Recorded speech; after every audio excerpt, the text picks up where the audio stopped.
PM Modi को मिला Brazil का सर्वोच्च सम्मान। ब्राजील के राष्ट्रपति ने पीएम मोदी को सम्मानित किया और इस सम्मान के लिए पीएम की ओर से आभार जताया गया है। प्रधानमंत्री नरेंद्र मोदी ने कहा, ये 140 करोड़ भारतीयों के लिए गर्व का पल है। ब्राजील में है प्रधानमंत्री नरेंद्र मोदी, जहां पर सर्वोच्च सम्मान से ब्राजील के राष्ट्रपति ने पीएम मोदी को सम्मानित किया।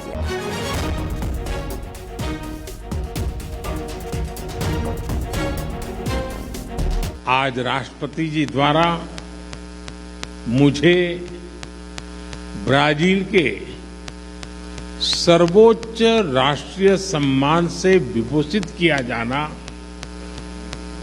मेरे लिए ही नहीं बल्कि 140 करोड़ भारतवासियों के लिए भी अत्यंत गर्व और भावुकता का पल है। मैं इसके लिए उनका, ब्राजील सरकार और ब्राजील के लोगों का हृदय से आभार व्यक्त करता हूं। सहारनपुर में चर्च के पास तेज रफ्तार कार ने कई लोगों को रौंदा। हादसे में कई लोग गंभीर रूप से घायल हो गए, जिसके बाद उन्हें इलाज के लिए अस्पताल में भर्ती करवाया गया। हादसे के बाद कार ड्राइवर मौके से फरार हो गया और एक घर में जा छिपा। जब स्थानीय लोगों को इस बात की भनक लगी तो आक्रोशित भीड़ मौके पर इकट्ठा हो गई और जोरदार हंगामा शुरू कर दिया।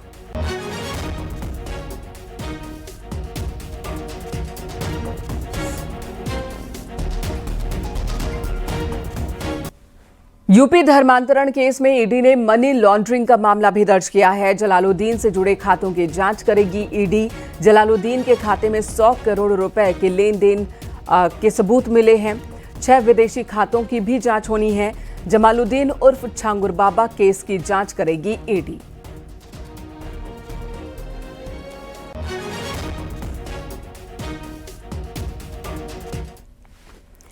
अवैध धर्मांतरण गैंग के मास्टरमाइंड जलालुद्दीन उर्फ छांगुर बाबा की गिरफ्तारी के बाद उसके साम्राज्य पर एक्शन जारी है। बलरामपुर में आलीशान कोठी को प्रशासन ने बुलडोजर चलाकर जमींदोज कर दिया।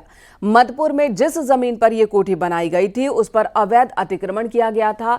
मई महीने में ही प्रशासन ने नोटिस जारी किया था। संतोषजनक जवाब नहीं मिलने पर प्रशासन ने निर्धारित कानूनी प्रक्रिया के तहत बुलडोजर एक्शन लिया है। इसी पर आपको ये रिपोर्ट दिखाते हैं।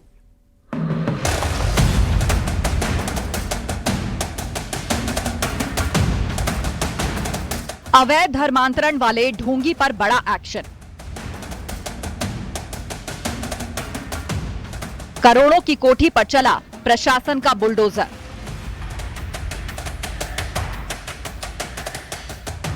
प्रशासन ने मिट्टी में मिलाया जलालुद्दीन का किला।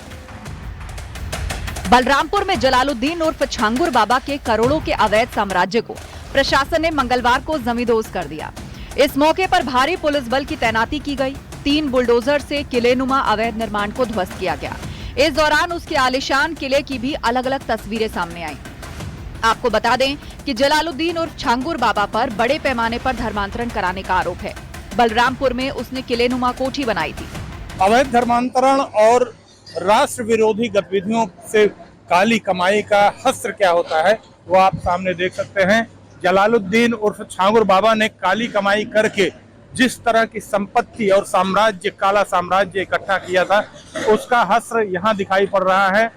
लगभग 2 बीघे की जमीन जो अवैध अतिक्रमण करके बनाई गई थी, उस पर बुलडोजर चल रहा है। 7 बुलडोजर चलाए जा रहे हैं और 7 बुलडोजर मिलकर एक बड़े महल नुमा कोठी को ध्वस्त कर रहे हैं। और आने वाले समय में छांगुर बाबा का जो गैंग है, उसके जो बड़े लीडर है, गैंग के जो बड़े सदस्य हैं, उनके ऊपर भी कार्रवाई होनी तय है। जलालुद्दीन उर्फ छांगुर बाबा की कोठी का निर्माण अवैध तरीके से किया गया था। कोतवाली उतरौला क्षेत्र के मधुपुर गांव में आलीशान हवेली नुमा कोठी बनाई गई। ये वो कोठी है जिसमें छांगुर बाबा, नवीन रोहरा और नीतू रोहरा के साथ रहता था और अपने अवैध धर्मांतरण के गैंग का संचालन करता था। मधुपुर में जिस जमीन पर यह कोठी बनाई गई वो अवैध अतिक्रमण करके बनाई गई है। ये जमीन नीतू नवीन अरोड़ा के नाम से है। इसी अवैध अतिक्रमण को हटाने के लिए तहसीलदार उतरौला के न्यायालय ने 15 मई 2025 को आदेश पारित किया था और एक सप्ताह के भीतर अवैध अतिक्रमण को बेदखल करने का निर्देश भी दिया था, जिसके बाद बुलडोजर एक्शन हुआ है।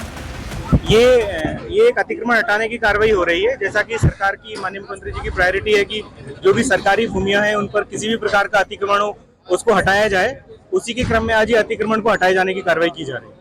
छांगुर बाबा का गैंग बनाया जा रहा है, इसमें और भी कई लोगों को शामिल इस तरह की कार्रवाई यहाँ पर। ये इस क्रम में जो भी जहाँ पर भी सरकारी भूमियों पर अवैध तरीके से कब्जा पाया जाएगा वहाँ पर उनको हटाने की नियमानुसार कार्रवाई की जाएगी। मौके पर किसी तरह की कोई विरोध की स्थिति पैदा ना हो, इसीलिए पुलिस फोर्स भी पर्याप्त संख्या में तैनात की गई। छांगुर बाबा जो कि धर्मांतरण के मामले में जेल में निरुद्ध हैं, उनकी और उनके सहयोगियों की प्रॉपर्टी है जो कि अवैध रूप से सरकारी जमीन में कब्जे करके बनाया गया था।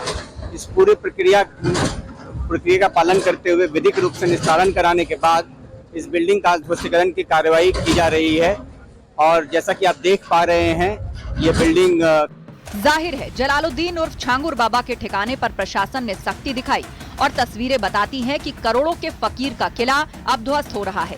कानून से खिलवाड़ यूपी में बर्दाश्त नहीं होगा। Bureau report, news 18, Uttar Pradesh, Uttarakhand.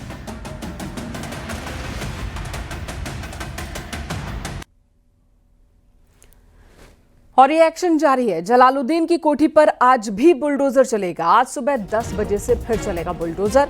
आधे से ज्यादा मकान को जमींदोज किया जा चुका है, अभी आधा काम बाकी है और आज भी कई बुलडोजर की मदद से इसे पूरी तरह से मिट्टी में मिला दिया जाएगा। बीते 10 साल में जलालुद्दीन ने बहुत तेजी से ग्रोथ किया था, बहुत तेजी से उसने पैसे कमाए, संपत्ति अर्जित की। लोग भी हैरान थे कि वो शख्स जो खुद को फकीर कहता है, पीर कहता है, वो आखिर अचानक इतना ज्यादा पैसों का फ्लो उसके पास कहां से आया कि वो मकान बना रहा है, कॉलेजेस बना रहा है और उसका प्रभाव बढ़ता ही जा रहा है। अब जब जांच हुई तो बात सामने आ गई। बड़ी संख्या में उसने अवैध धर्मांतरण करवाए थे, लव जिहाद करवाया था और साथ ही इसके लिए विदेशी फंडिंग लेता था। उन पैसों का इस्तेमाल करता था अपने रैकेट को चलाने के लिए और उन्हीं पैसों के जरिए इसने अपनी अलग अलग जगहों पर संपत्तियां खड़ी की थी।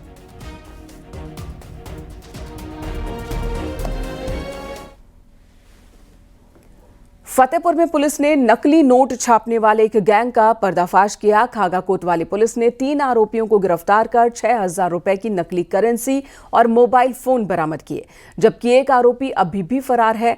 पुलिस का कहना है कि ये सभी नकली नोटों के जरिए आम लोगों को धोखा देते थे। को गिरफ्तार किया गया है। तीनों अभियुक्त के पास से 500 के 12 नोट, कुल 6,000 रुपए और विभिन्न कंपनियों के 3 मोबाइल फोन बरामद हुए हैं। पूछताछ के क्रम में ज्ञात हुआ कि उक्त अवैध जाली करेंसी परवेज सनाफ आबिद हसन के द्वारा उन्हें चलाने के लिए दिया गया था। इस संबंध में थाना खागा में सुसंगत धाराओं में अभियोग पंजीकृत कर आवश्यक कार्रवाई किया गया है एवं अभियुक्त को न्यायालय भेजा गया है। उत्तर प्रदेश में अगले 5 दिन भारी बारिश होने का अनुमान है। मौसम विभाग के मुताबिक यूपी में मानसून एक बार फिर तेज हो गया है। 9 से 12 जुलाई तक पश्चिमी और पूर्वी यूपी के अधिकांश जिलों में गरज चमक के साथ बारिश जारी रहेगी। कासगंज, मुरादाबाद, अलीगढ़ और संभल में भारी वर्षा दर्ज की गई है।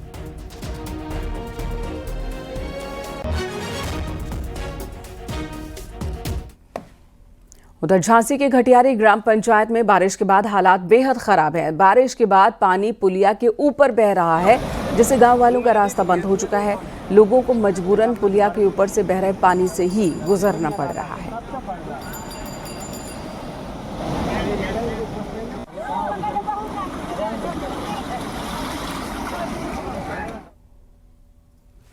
उधर वाराणसी में गंगा उफान पर है, जिसकी वजह से गंगा आरती की जगह बदलनी पड़ी है। गंगा सेवा निधि ने दशाश्वमेध घाट पर होने वाली आरती की जगह 10 फीट पीछे शिफ्ट कर दी है।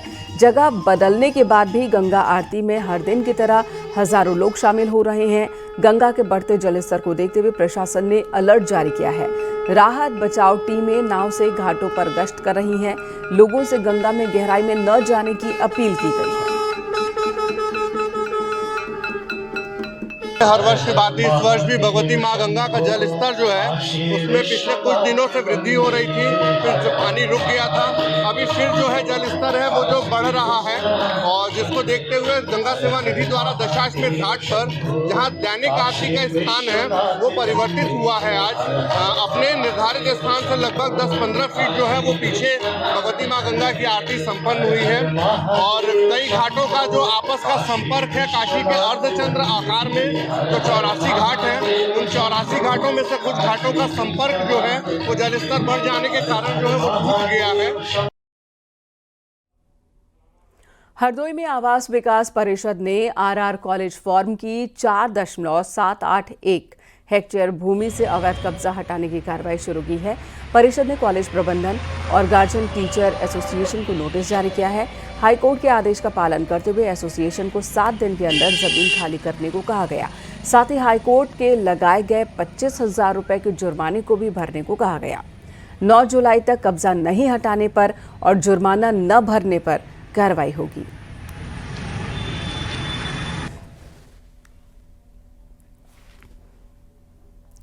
उधर अलीगढ़ में एक महिला अपने 11 महीने के बच्चे को छोड़कर किराएदार के साथ भाग गई। मां के जाने के बाद मासूम की मौत हो गई।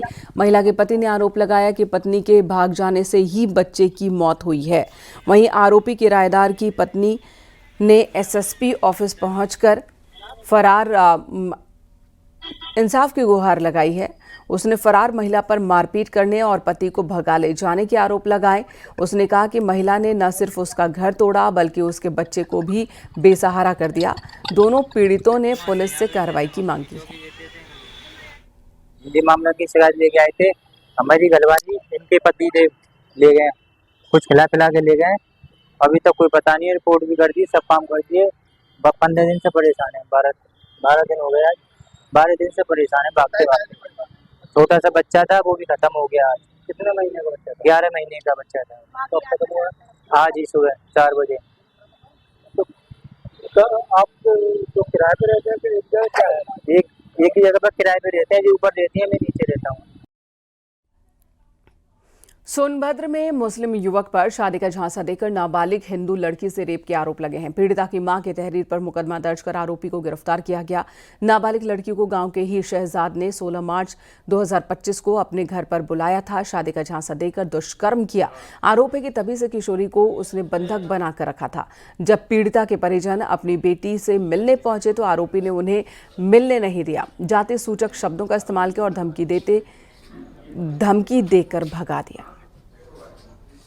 जनपद सोनभद्र अंतर्गत सहमरावा बिल्ली मारकुंडी निवासी एक महिला द्वारा थाने पर आकर तहरीरी सूचना दी गई कि उसी के गांव के रहने वाले एक मुस्लिम लड़के के द्वारा उसकी नाबालिग लड़की को शादी का झांसा देकर शारीरिक शोषण किया जा रहा है।